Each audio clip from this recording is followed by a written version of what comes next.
बिस्मिल्लाहिर्रहमानिर्रहीम अस्सलाम वालेकुम dear students, how are you? I hope you'd be fine. आज हम सॉल्व करने वाले हैं exercise 7A think new syllabus mathematics book 1 के अंदर क्वेश्चन नंबर 9।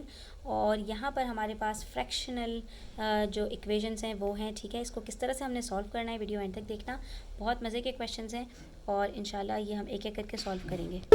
कुछ यहाँ पर आपके साथ टिप्स शेयर करूँगी बच्चों, तो उसको अगर आपने याद रखा तो आपको कभी भी प्रॉब्लम नहीं होगी, ठीक है। पहली बात, यहाँ पर हमारे पास जो पहली टर्म है वो क्या है, 10x है, ठीक है।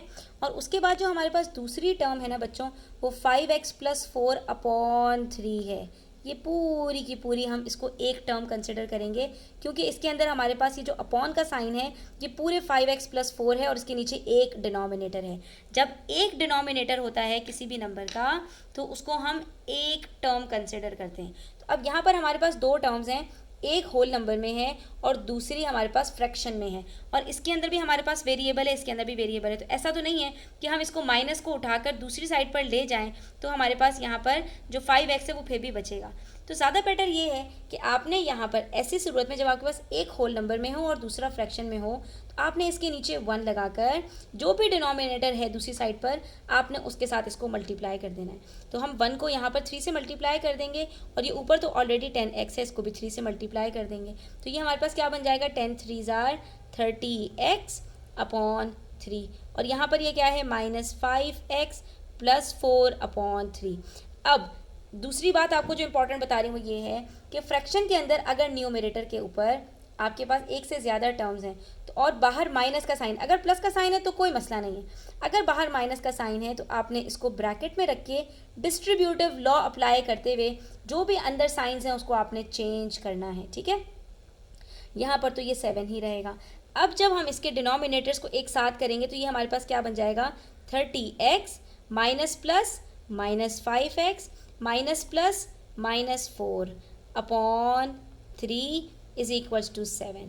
अब ये हमने डिनोमिनेटर्स को सेम क्यों बनाया था, तीसरी बात कि वो हमारे पास जब एक डिनोमिनेटर होता है एक साइड पर तो फिर हम क्रॉस मल्टीप्लिकेशन कर देते हैं। यहाँ तो कोई डिनोमिनेटर है ही नहीं तो ये 3 यहाँ पर जाकर मल्टीप्लाई हो जाएगा, जो भी डिनोमिनेटर होता है दूसरी साइड पर जाकर वो मल्टीप्लाई हो जाता है। तो अब ये जो हमारे पास टर्म्स है इसके अंदर लाइक टर्म्स को कंबाइन कर देते हैं। 30 - 5 is equals to 25x minus 4 is equals to 7 multiply by 3, ठीक है। तो अब यहाँ पर जो -4 है इसको दूसरी साइड पर शिफ्ट करेंगे, ये हो जाएगा 25x is equals to 21 plus 4। अब ये 21 प्लस 4 क्या हो जाएगा, 25। ये 25x के साथ मल्टीप्लाई हो रहा है, दूसरी साइड पर जाकर डिवाइड हो जाएगा। तो ये बन जाएगा आपके पास 25/25, और 25 को 25 से डिवाइड करो तो आंसर क्या आता है, एग्जैक्टली तो हमारे पास यहाँ पर x is equals to 1 answer आ चुका है, ठीक है। अब चलें पार्ट बी देखते हैं। तो पार्ट बी में बच्चों हमारे पास यहाँ पर दोनों फ्रैक्शंस के नीचे डिनोमिनेटर्स हैं, 4x/3 minus x minus 1/2 is equals to 1/4, ठीक है। अब जब दोनों फ्रैक्शंस में हो, ठीक है, बीच में माइनस का साइन है, एक फ्रैक्शन 4x/3 पूरा फ्रैक्शन है, दूसरा फ्रैक्शन x माइनस 1/2 है। तो ऐसे में आपको क्या करना है, ऐसे में आपको 3 को 2 से और 2 को 3 से मल्टीप्लाई करना है, और इनके न्यूमरेटर्स के साथ भी आपने यही करना है। लेकिन चलो 4x तो एक सिंगल था, यहाँ पर तो दो टर्म्स हैं, तो फिर से वही बात कि हम इसको ब्रैकेट में रख के मल्टीप्लाई बाय 3 कर देंगे। और दूसरी तरफ हमारे पास जो मिक्स नंबर है इसको भी हम चेंज कर देंगे और इम्प्रॉपर फ्रैक्शन में कन्वर्ट कर देंगे। तो ये क्या बन जाएगा, 4 2 ज़ार 8x/6, ठीक है, माइनस का साइन बाहर है, 3 multiply by x is 3x, 3 multiply by 1 is -3/6, ठीक है, इज इक्वल्स टू 4 1 ज़ार 4 प्लस 1 5/4। ये हो गया। अब नेक्स्ट स्टेप में जाते हैं। नेक्स्ट स्टेप में डिनोमिनेटर सेम हो गए तो हम अब न्यूमरेटर्स को कंबाइन करेंगे। फिर से यहाँ बीच में माइनस का साइन है तो इसको ब्रैकेट में रखेंगे और फिर डिस्ट्रीब्यूटिव लॉ अप्लाई करेंगे। तो ये क्या बन जाएगा, 8x माइनस प्लस -3x और माइनस माइनस प्लस 3, ठीक है। बाहर कोई नंबर नहीं है तो जो नंबर्स अंदर है वही रहेंगे, लेकिन उनके साइंस चेंज हो जाएंगे क्योंकि बाहर माइनस के साइन है, और ये एक ही डिनोमिनेटर आ जाएगा हमारे पास, इज इक्वल्स टू 5/4 हो जाएगा। अब इन दोनों को कंबाइन करेंगे तो 8x minus 3x is equals to 5x +3, ठीक है। लेकिन हमने क्या करना है, क्रॉस मल्टीप्लिकेशन करनी है। अब दोनों साइड पर डिनोमिनेटर है, यहाँ पर भी एक सिंगल फ्रैक्शन है, यहाँ पर भी एक सिंगल फ्रैक्शन है। सिंगल फ्रैक्शन आप कहेंगे मिस ये तो 3 टर्म्स हैं, 3 फ्रैक्शंस। नहीं, मैंने क्या कहा था, एक डिनोमिनेटर होगा और एक अपॉन की साइन होगी तो उसको एक फ्रैक्शन कंसिडर करेंगे। तो ये एक फ्रैक्शन बन गया 5x upon 3 upon 6 is equals to 5 upon 4। अब हमने क्या करना है, जब दोनों साइड्स पर एक एक फ्रैक्शंस होते हैं, जैसा कि हमने क्वेश्चन नंबर 7 में किया था, तो फिर हम क्या करते हैं कि अब हम इसको क्रॉस मल्टीप्लाई कर सकते हैं। इस स्टेज में आप क्रॉस मल्टीप्लाई नहीं कर सकते जब बीच में माइनस का साइन होगा। दो फ्रैक्शंस हो जब एक साइड पर, तो उसमें से एक फ्रैक्शन को दूसरे के साथ क्रॉस मल्टीप्लाई नहीं करेंगे, ठीक है। छोटी छोटी बातों का ध्यान रखेंगे तो कभी भी आपसे मिस्टेक नहीं होगी। अब 4 यहाँ पर जब इसको इधर क्रॉस मल्टीप्लाई करते हैं तो ये तो पूरे हमारे पास 2 टर्म्स हैं, तो यहाँ पर क्या होगा, डिस्ट्रीब्यूटिव लॉ अप्लाई होगी, ठीक है। जब भी क्रॉस मल्टीप्लाई करेंगे तो जिस साइड पर 2 टर्म्स होंगी उसको आपने ब्रैकेट में रखना है, ठीक है, फिर मल्टीप्लाई करना है। और यहाँ पर ये 5 के साथ 6 जाकर मल्टीप्लाई हो जाएगा, तो ये क्या बन जाएगा, 4 5 ज़ार 20x प्लस 4 3 ज़ार 12 इज इक्वल्स टू 5 6 ज़ार 30। अब ये 12 को दूसरी साइड पर ले जाओ। अब तो वही लीनियर इक्वेशन है जो क्वेश्चन नंबर 1 और 2 में आपने बहुत प्रैक्टिस की है। 20x is equals to 30 minus 12, 30 minus 12 कितना होता है, 18। तो हो गया हमारे पास 20x। अब 20 दूसरी साइड पर जाकर डिवाइड होगा तो ये बन जाएगा 18 अपॉन 20, और 2 9 ज़ार 18, 2 10 ज़ार 20, तो x is equals to 9 upon 10 आपका फाइनल आंसर आ जाएगा। दैट्स ऑल, ठीक है बच्चों। चले जी, अब पार्ट 3 देखते हैं। पार्ट सी भी हमारे पास कुछ इसी तरह का है जैसे कि हमारे पास पार्ट बी था, इसमें भी ज़्यादा कुछ चेंज नहीं है। तो पार्ट सी में हमारे पास है x minus 1 upon 3 minus x plus 3 upon 4 is equals to -1। फिर से 2 फ्रैक्शंस हैं, डिनोमिनेटर्स को सेम बनाएंगे और फिर न्यूमरेटर्स को भी उन्हीं नंबर से मल्टीप्लाई करेंगे। 3 को 4 से मल्टीप्लाई करेंगे, x माइनस 1 को भी 4 से मल्टीप्लाई करेंगे, 4 को 3 से मल्टीप्लाई करेंगे तो x प्लस 3 को भी 3 से मल्टीप्लाई करेंगे। तो यहाँ डिस्ट्रीब्यूटिव लॉ अप्लाई कर दो, 4x माइनस 4 अपॉन 12, माइनस का साइन एज इट इज रहने दो, 3x plus 9 upon 12। Denominator same हो गए, अब इनको कंबाइन कर देंगे, ठीक है। तो ये क्या हो जाएगा, 4x माइनस 4 माइनस ये माइनस प्लस माइनस 3x और माइनस प्लस -9 अपॉन 12। अब मैं यहाँ नहीं लिख रही क्योंकि अगले स्टेप में इसको ले जाकर दूसरी साइड पर मल्टीप्लाई करना है, तो यहाँ -1 के साथ इसको डायरेक्टली मल्टीप्लाई कर देते हैं, ठीक है। चलें जी, आगे स्टेप में क्या करना है, 4x minus 3x is equals to x, -4 -9 is equals to -13, और ये क्या हो गया, -1 multiply by 12 is equals to -12, ठीक है। अच्छा, अब ये 13 दूसरी साइड पर जाएगा तो क्या हो जाएगा, x is equals to -12 plus 13 that is +1। तो यहाँ पर x की वैल्यू हमारे पास 1 आ रही है, ठीक है। अब देखिए पार्ट डी में फिर से वही है, यहाँ पर एक होल नंबर, यहाँ एक फ्रैक्शन, इन दोनों के बीच में माइनस की साइन है तो इनके डिनोमिनेटर को सेम बना देते हैं, और फिर यहाँ पर भी एक फ्रैक्शन है, फिर इन दोनों को क्रॉस मल्टीप्लाई करवा देंगे, ठीक है। जो स्टेप्स हम सीखते हुए आए हैं उसी को फॉलो कर लेते हैं ताकि सबके अंदर यूनिफॉर्म स्टेप्स हों आपके। यहाँ पर आपने नीचे रखा 1, मल्टीप्लाई कर दिया इसको 3 से, इसको भी कर दिया 3 से, तो ये क्या बन गया, 3/3 माइनस y प्लस 5/3, ठीक है, is equals to distributive law apply हो रही है तो डिस्ट्रीब्यूटिव लॉ अप्लाई कर देते हैं, क्या बन जाएगा, 3y माइनस 3/4, ठीक है। अब जब डिनोमिनेटर सेम हो गए तो इनके हम टर्म्स को कंबाइन कर लेते हैं, ये क्या बनेगा, 3 minus y minus 5/3 is equals to 3y minus 3/4, ठीक है। अब एक एक फ्रैक्शन है दोनों साइड्स पर, जब भी दोनों साइड्स पर एक एक फ्रैक्शन होगा तो उसको आपने क्रॉस मल्टीप्लाई कर देना है।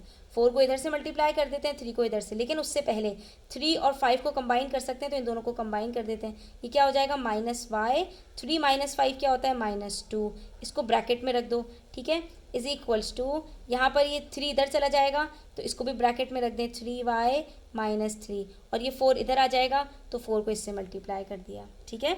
इसको सॉल्व करके 4 को इससे मल्टीप्लाई कर दिया और 3 को इस साइड पर मल्टीप्लाई कर दिया, तो अब ये क्या बन जाएगा, -4y minus 8 is equals to 9y minus 9। अब देखो यहाँ पर y पॉजिटिव है ना, तो -4y को इस साइड पर ले जाओ, या -9 है इसको इधर ले आते हैं, ठीक है। तो ये क्या बनेगा, -8 अपनी जगह पर है लेकिन -9 इस साइड पर आकर +9 हो जाएगा, ठीक है। दूसरी साइड पर ये 9y अपनी जगह पर पॉजिटिव है, -9y इधर जाकर +4y हो जाएगा, ठीक है। तो 9 माइनस 8 कितना होता है 1 whole is equals to 9 plus 4 is equals to 13y, और 13 यहाँ मल्टीप्लाई हो रहा है, दूसरी साइड पर जाकर क्या हो जाएगा डिवाइड, तो ये बनेगा 1/13। तो y की वैल्यू आपके पास क्या आ रही है 1/13। ठीक है। नेक्स्ट पार्ट देखिए, नेक्स्ट पार्ट भी बहुत ही इंटरेस्टिंग है। पार्ट ई के अंदर भी हमारे पास कुछ इसी तरह से है। 6 bracket y minus 2/7 minus 12 is equals to 2 bracket y minus 7। एक एक करके हर स्टेप के अंदर एक एक लॉ आपकी और ऐड होती जा रही है। ठीक है, कोई मसला नहीं है। यहाँ डिस्ट्रीब्यूटिव लॉ भी अप्लाई हो रही है और यहाँ पर आपके पास एक फ्रैक्शन के साथ एक होल नंबर भी है। तो हम क्या करेंगे, इसके नीचे 1 रखा, इसको मल्टीप्लाई बाय 7 किया, इसको भी मल्टीप्लाई बाय 7 कर दिया। यहाँ पर डिस्ट्रीब्यूटिव लॉ अप्लाई कर देते हैं, तो ये क्या बन जाएगा 6y माइनस 12 माइनस 12 को मल्टीप्लाई कर दें 7 से, तो आंसर आता है 84।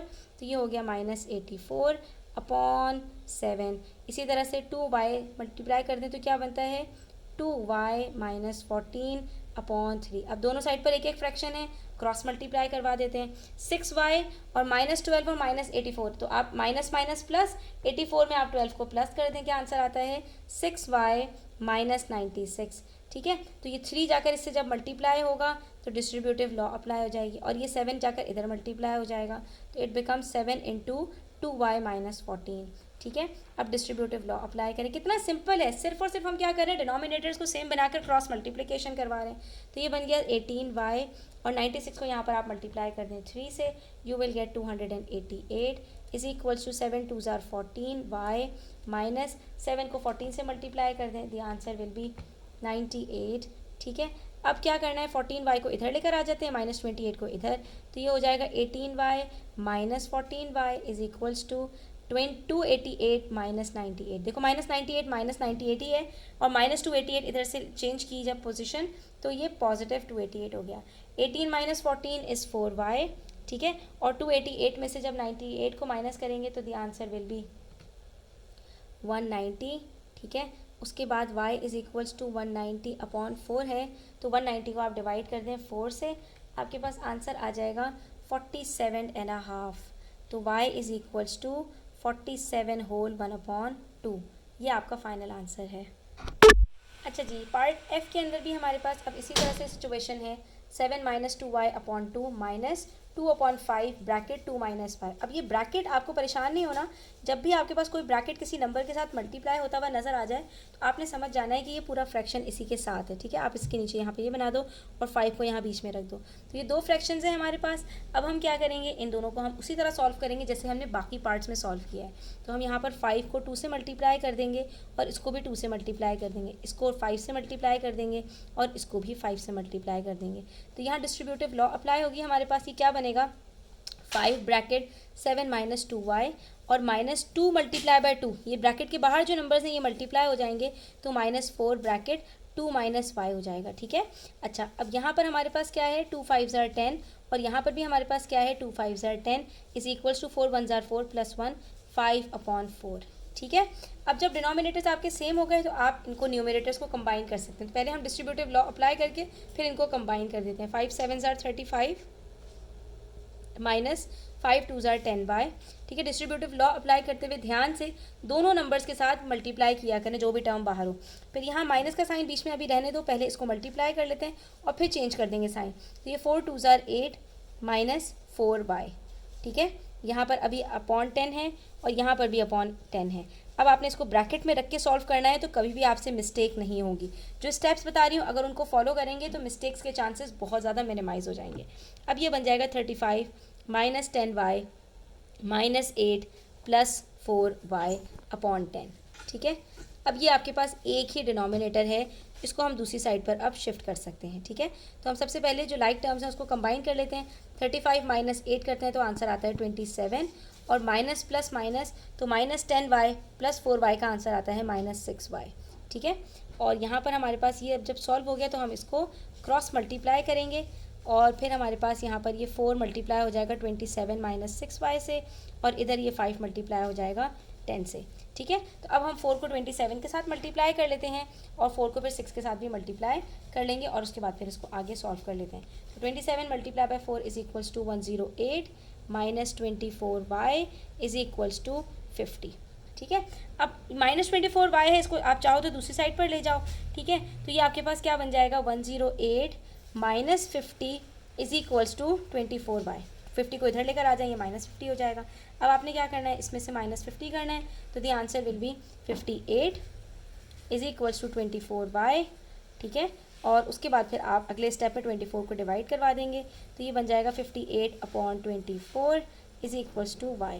तो 58 को आप 2 से डिवाइड करें, आपके पास आंसर आता है 29, और 24 को डिवाइड करें तो 12 आता है, ठीक है। तो आपके पास ये बनेगा 29/12, और उसके बाद फिर आप इसको कन्वर्ट कर दें, तो ये बन जाएगा आपके पास y is equals to 2 whole 29 - 24 करें, आपके पास आंसर आता है 5, 2 होल 5/12 फाइनल आंसर आ जाएगा। दैट्स ऑल, ठीक है। तो चलिए बच्चों, आज के लिए इतना ही। इंशाल्लाह नेक्स्ट वीडियो के अंदर मजीद क्वेश्चन सॉल्व करते हैं। तब तक अपना ख्याल रखें। चैनल पर नए हैं तो सब्सक्राइब करते जाएं, वीडियो अच्छी लगी हो तो लाइक करें, अपने फ्रेंड्स के साथ ज़रूर शेयर करें। अल्लाह हाफ़िज़।